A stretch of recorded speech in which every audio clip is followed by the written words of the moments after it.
In the distant past, invaders came to Britain, seized land, and stayed. Now, people come to Britain to find safety, jobs, and a better life. Britain is proud of its tradition of offering safety to people who are escaping persecution and hardship. So, people who are living in danger or in fear of their lives can come here and feel safe. And people who live in poor places or in places where there is no work can come here to find work and have a better life. For example, in the 16th and 18th centuries, Huguenots, or French Protestants, came to Britain to escape religious persecution in France. They were in fear of their lives because of their religious beliefs. In the mid-1840s, there was a terrible famine in Ireland. There was not enough food, and people were dying of starvation. So, many Irish people migrated to Britain. Many Irish men became labourers and helped to build canals and railways across Britain.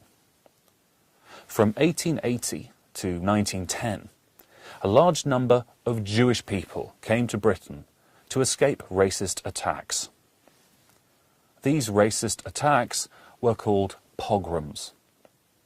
The Jewish people came from Poland, Ukraine, Belarus, and what was then called the Russian Empire.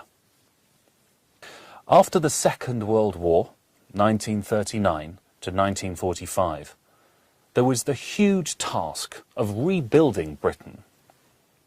There were not enough people to do the work, so the British government encouraged workers from Ireland and other parts of Europe to come to the UK to help.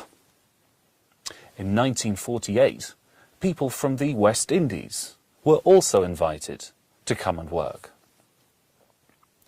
During the 1950s, the UK encouraged immigration because we needed more workers. So, many industries advertised for workers from overseas. They went to the West Indies to find people to drive buses. They went to India and Pakistan to find people to work in textiles and engineering in the north of England. And we also went to India and Pakistan to find workers for the Midlands.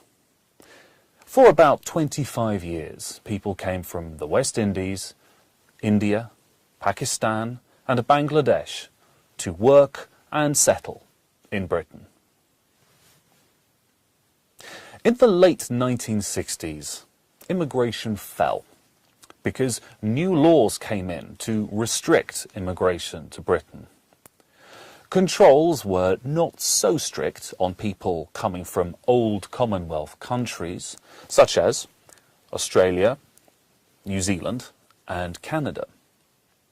However, during this time, Britain still admitted 28,000 people of Indian origin who had been forced to leave Uganda, and 22,000 refugees from Southeast Asia.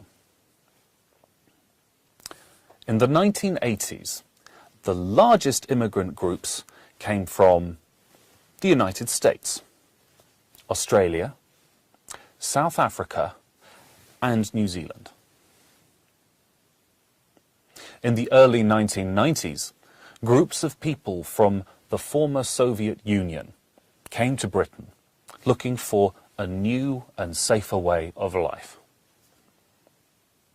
Since 1994, there has been a global rise in mass migration for both political and economic reasons.